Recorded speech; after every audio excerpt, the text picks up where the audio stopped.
নমস্কার বন্ধুরা, আমার চ্যানেলে আপনাদের সকলকে স্বাগত। আজকের ভিডিওটি রিকোয়েস্টের ভিডিও। এই ভিডিওতে প্রশ্ন ছিল, দিদি ইউট্রাসের সমস্যা আমি কিভাবে কি করব।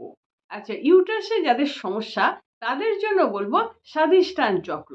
স্বাধিষ্ঠান চক্রের আন্ডারে আমাদের যৌন শক্তি বা যৌন ক্ষমতা, সেক্সুয়াল গ্ল্যান্ড বলে, এইগুলো স্বাধিষ্ঠান চক্র নিয়ন্ত্রণ করে।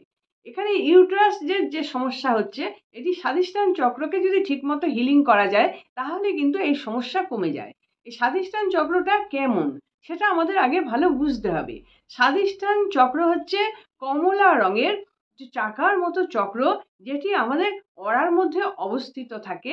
এই চক্র যদি সচল থাকে তাহলে আমাদের এই অঙ্গগুলোর মধ্যে কোনো সমস্যা হতে পারে না। অঙ্গগুলো কি কি অঙ্গ আমি বলে দিচ্ছি আপনাদের। উভয় পা, জনন গ্রন্থি আর প্রজনন কার্য সহায়ক অঙ্গাদি এই চক্রের সঙ্গে সম্পর্কযুক্ত। আবার এই চক্র দ্বারা মানুষ অন্যের মনোভাব জানতে পারে, সেই জন্য এই চক্র খুব সংবেদনশীল। এই চক্রকে ভীষণ যত্ন করে রাখতে হয়। এই চক্র এত সংবেদনশীল, এই চক্রটা যদি খারাপ হয়ে যায় তাহলে সে মানুষের দুর্ভাগ্যের শেষ থাকে না। এমন এমন মানুষ আপনারা দেখেছেন যারা খুব ইচ্ছা আছে কিছু করার, কোনো ব্যবসা করব বা কোনো কাজ করব বা এগিয়ে যাওয়ার চেষ্টা আছে, যায়ও তারা কোনো একটা ব্যবসা খুলে বসছে বা ছোটখাটো কিছু একটা ট্রাই করছে যাতে টাকা আর্ন করতে পারে, কিন্তু কদিন পরে তাকে ফিরে আসতে হচ্ছে ঘরে। সেটা উঠে যাচ্ছে, ব্যবসাটা উঠে যাচ্ছে।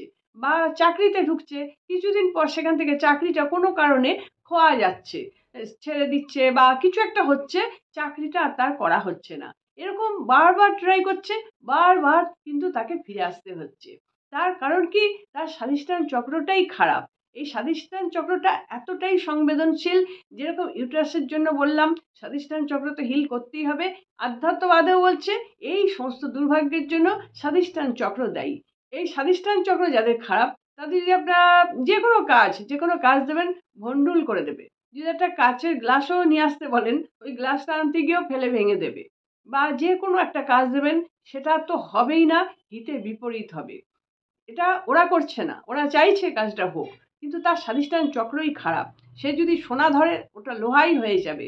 এই স্বাধিষ্ঠান চক্র খারাপের জন্য হয়। সে ভালো কথা বলেছে, হাসির কথা বলেছে, সে মনে করেছে মানুষ আনন্দ পাবে, আর মানুষ কি করলো? তাকে অপমান করে দিল। এত অপমান করলো, সে দুঃখে বাড়ি ফিরে এলো। এইটা স্বাধিষ্ঠান চক্রের জন্য হয়। আপনারা দেখেছেন কোনো কোনো অনুষ্ঠান বাড়িতে দেখবেন, কিছু মানুষ থাকে না, কোনো কাজ করে না, কিন্তু একে বলছে, ওকে বলছে, তাকে বলছে, ডিরেকশন দিচ্ছে, আর সব মানুষ তাকে ঘিরে আছে, বলছে যে এ খুব ভালো কাজ জানে, এ এসে গেছে, আমাদের আর কোনো চিন্তা নেই, এত কাজের লোক, খুব প্রশংসা পাচ্ছে। আসলে কিন্তু সে কিচ্ছু করছে না, ভেতরে একটা চাতুরি করছে, শুধু বিভিন্ন মানুষকে হাসাচ্ছে, কথা বলছে, আর মানুষ সন্তুষ্টও হচ্ছে। কিন্তু আসল কাজটি যে করছে, সে মুখ বন্ধ করে ঘরের কোনায় কাজ করছে, তাকে কেউ দেখছেও না, উল্টে তার দোষ ধরছে, তার কোনো নামই হচ্ছে না। ওর স্বাধিষ্ঠান চক্র ভালো নয়, আর এর স্বাধিষ্ঠান চক্র ভালো, যার জন্য চাতুরির উপর সে চলে যাচ্ছে, তার নাম হচ্ছে। এগুলো কিন্তু হয়, আপনারা দেখেছেন। কোনো মানুষ এসে দাঁড়ালো, সে আপনাকে কিছুই গালাগাল দেয়নি, কিচ্ছু করেনি, তবু সেই মানুষটাকে আপনি দেখতে পাচ্ছেন না, পছন্দ হচ্ছে না। কেন না? ওর স্বাধিষ্ঠান চক্র খারাপ। আপনার অরার সঙ্গে ওর অরা মিলছে না, ম্যাচ খাচ্ছে না, তাই জন্য আপনার পছন্দ হচ্ছে না। সেই জন্য স্বাধিষ্ঠান চক্র আমাদের জীবনের লাইফে দাঁড়াতে গেলে ভীষণ একটা ইম্পর্ট্যান্ট চক্র। এই চক্রটা আমি বলবো আপনারা সবাই হিল করুন। যদি রেইকি জানেন তো খুব ভালো, আর আমি তো আপনাদের শিখিয়ে দিয়েছি 5 মিনিটে রেইকি শিখুন, ওটাতেও তো কাজ হবে, ওইটা করুন, হিল করুন। স্বাধিষ্ঠান চক্রের রং হচ্ছে কমলা, কমলা চক্র ডান দিক থেকে বাঁ দিকে ঘোরে, এই চক্রটাকে হিল করুন। অন্যান্য চক্র হিল করার সঙ্গে হিল করবেন, শুধুই বলবো না, শুধুই সারা বডির মধ্যে স্বাধিষ্ঠানটাই হিল করতে থাকুন, তাহলে আবার হিতে বিপরীত হবে। সব চক্র হিল করুন, তার সঙ্গে ওটি একটু বেশি সময় ধরে হিল করুন, তাহলেই সব ঠিক হয়ে যাবে। আর এছাড়াও অ্যাঞ্জেল নাম্বার, সুইচ নাম্বার, এগুলো আপনারা নোট করে নিন। স্বাধিষ্ঠান চক্রের বীজ মন্ত্র হচ্ছে বং, ব অনুসার বং। এই বীজ মন্ত্রই হচ্ছে বৈদিক সুইচ ওয়ার্ড। এবার বলছি অ্যাঞ্জেল নাম্বার। অ্যাঞ্জেল নাম্বার হচ্ছে 5428133।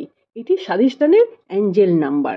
স্বাধিষ্ঠান চক্রের অ্যাঞ্জেল হচ্ছেন আর্কঅ্যাঞ্জেল মেটাট্রন। ইনি আমাদের স্বাধিষ্ঠান চক্র দেখভাল করেন। স্বাধিষ্ঠান চক্র ঠিক মতো যদি আপনারা হিলিং করতে চান তাহলে আপনাদের আরও বেশি কিছু শিখতে হবে। এটি হচ্ছে এই স্বাধিষ্ঠান চক্র 6 পাপড়িযুক্ত একটি পদ্ম ফুল এবং পদ্ম ফুলটির রং কমলা। এইটি আপনাদের ভিজুয়ালাইজ করতে হবে এবং এই পদ্ম ফুলটার মধ্যে দেখুন একটি চাঁদের মতো আছে।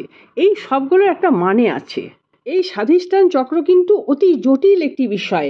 আমি আপনাদের খুব হালকা করে বলে দিচ্ছি যাতে আপনাদের মনে থাকে এবং আপনারা বিষয়টি নিয়ে কিছুটা প্র্যাকটিস করতে পারেন। এই 6টা পাপড়ির গুণ আছে। এই 6টা পাপড়ির গুণ হচ্ছে অবজ্ঞা, মূর্ছা, প্রশ্রয়, অবিশ্বাস, সর্বনাশ ও ক্রূরতা। আপনি এই স্বাধিষ্ঠান চক্রকে ধ্যান করার সময় আপনার মধ্যে যে জিনিসটার ঘাটতি রয়েছে সেই জিনিসটা আপনি ভাববেন, এই পাপড়িগুলো ভেবে এই জিনিসটাকে আপনি বারবার ভাববেন। তাহলে আপনার মধ্যে যদি কোনো খারাপ গুণ থেকে থাকে, কোনো নেশা বা অন্য কোনো গুণ, সেগুলো কিন্তু অচিরেই কন্ট্রোল হয়ে যাবে। তাহলে আপনি যখন ভিজুয়ালাইজ করছেন আপনাকে মোটামুটি এই 6টা পাপড়ির ওপরে চোখ রাখতে হবে এবং 6টা পাপড়ির যে গুণাগুণ সেগুলো আপনাকে ভাবতে হবে এবং আপনার যে খারাপ গুণটি সেটি এই পাপড়িগুলি শোষণ করে নিচ্ছে সেটিও ভাবতে হবে। এরপরে আরও বিস্তারিত আছে, সেটা আমি আপনাদের দিচ্ছি না, কেননা আপনাদের এটা স্টেপ বাই স্টেপ শিখে আসতে হয়, যেটা আপনারা এখন এই মুহূর্তে পারবেন না।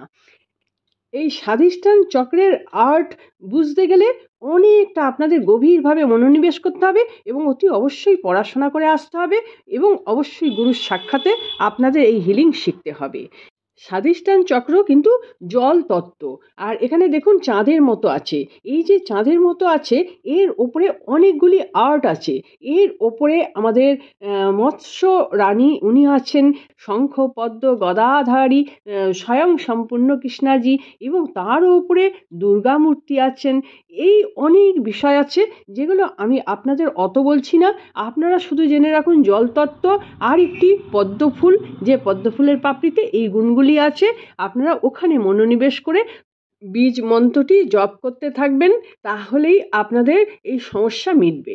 এবার বীজ মন্ত্র কীভাবে জপ করবেন, আপনারা কোথাও একটা বসবেন, মেরুদণ্ড সোজা রাখবেন, রেখে ওখানে মনোনিবেশ করে ওং বং ওং বং ওং বং আপনি আপনার মতো করে বলবেন। স্লো বলবেন কি দ্রুত বলবেন সেটা আপনার ইচ্ছা। মন যখন কোথাও নিবিষ্ট থাকে তখন মুখ দিয়ে আওয়াজটা অটোমেটিক্যালি একটু লম্বা টেনে বেরোয় এবং খুব শান্তভাবে বেরোয়। সেইভাবেই আপনারা দেখবেন কিভাবে বেরোচ্ছে। আপনারা এই বং বং শব্দ করতে থাকুন, দেখবেন স্বাধিষ্ঠান চক্র আন্দোলিত হতে থাকবে। যখন স্বাধিষ্ঠান চক্র আন্দোলিত হতে থাকবে তখন আপনার মধ্যে থেকে যে সমস্ত সমস্যাগুলোর কথা বলছিলাম সেগুলি সব কেটে গিয়ে ধীরে ধীরে আপনারা সৌভাগ্য ফিরে পাবেন। আর এছাড়াও যেটা সাবধানতা অবলম্বন করা দরকার সেটি করবেন, কারণ কি আমাদের বয়স বাড়ার সঙ্গে সঙ্গে আমাদের সব অর্গানগুলো আলগা হতে থাকে। এবার ধরুন মেয়েদের ক্ষেত্রে ভারী কাজ করা উচিত নয়, কেননা মেয়েদের আলগা হতে হতে সেই জিনিসটা বেরিয়ে যাওয়ার জন্য প্যাসেজও রয়েছে।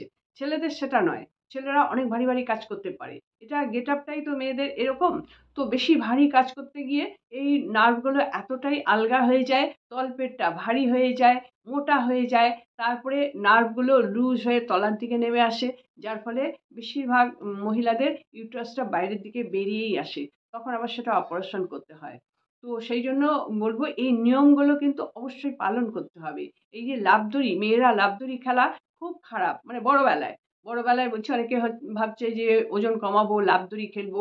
লাফদড়ি খেলা, লাফালাফি করা, বেশি ভারী ওয়েট তোলা বা ওই ধরনের কিছু যেটা আমাদের তলপেটে চাপ পড়ছে সেইখান থেকে কিন্তু বিরত থাকতে হবে, নইলে কিন্তু সমস্ত নার্ভ তো আলগা হবেই, প্রকৃতির নিয়মে এটা হবে বয়স বাড়ার সঙ্গে সঙ্গে, আর ওই প্যাসেজ দিয়ে বেরোতে শুরু করবে ইউটারাস, এটা হবেই। তাহলে এই নিয়মগুলো যদি আপনারা মেনে চলেন তাহলে কিন্তু আপনারা এখান থেকে অনেকটা মুক্তি পেতে পারেন আর নিজেরাই নিজেদের রিকভার করতে পারবেন। আর অবশ্যই রেইকি হিলিংটা শিখে নিন। আশা করছি এই ভিডিওটি ভালো লেগেছে। যদি ভালো লেগে থাকে তাহলে একটি লাইক দিয়ে দেবেন। আর যারা আমার চ্যানেলটি সাবস্ক্রাইব করেছেন তাদের জন্য অনেক অনেক ধন্যবাদ। যারা এখনও করে উঠতে পারেননি চ্যানেলটি সাবস্ক্রাইব করে রাখুন। আর যারা রেইকি বা কোনো স্পিরিচুয়াল হিলিং শিখতে চাইছেন অবশ্যই ডালিয়া রেইকি ইনস্টিটিউটে, আমি ডালিয়া মুখার্জি, আমার সঙ্গে আপনারা যোগাযোগ করতে পারেন। আমার এই সংস্থাটি গভর্নমেন্ট রেজিস্ট্রিকৃত। এখান থেকে আপনারা একটা সার্টিফিকেটও পাবেন। আশা করছি আপনারা সকলে খুব ভালো থাকুন, আনন্দে থাকুন, সুস্থ থাকুন এবং হাসি মুখে থাকুন। নমস্কার, দেখা হচ্ছে পরের ভিডিওতে।